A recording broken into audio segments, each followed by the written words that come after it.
Have you ever shaken a bottle of soda and then opened it? Whoosh! It explodes everywhere.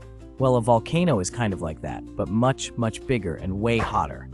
Imagine the Earth is like a giant chocolate factory. Deep underground, there's a special room where they make hot, gooey chocolate. This hot chocolate is called magma, and it's always bubbling and moving around.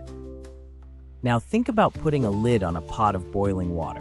What happens? The steam builds up and pushes against the lid, right? The same thing happens inside the Earth.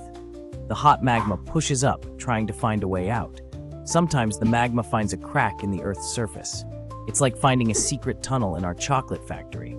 The magma starts to squeeze through this tunnel, pushing harder and harder. As it gets closer to the surface, something amazing happens.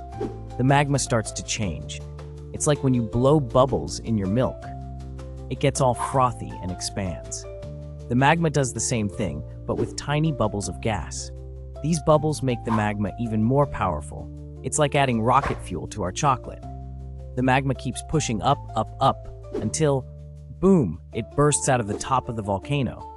When this happens, we call it an eruption. The magma that comes out is now called lava. It's super hot and glows bright orange and red. It flows down the sides of the volcano like a river of fire. But why does this happen? Well, it's all about pressure. Remember our shaken soda bottle? The fizzy drink inside wants to escape. In a volcano, the magma is like that fizzy drink, and the mountain is like the bottle.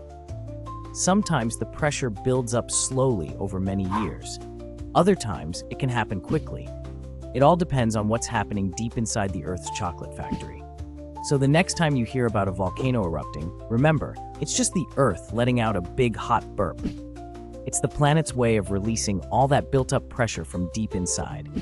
Isn't it amazing how our planet works? Now, can you imagine what it would be like to make your own mini volcano? What do you think you could use to create a safe, bubbly eruption at home?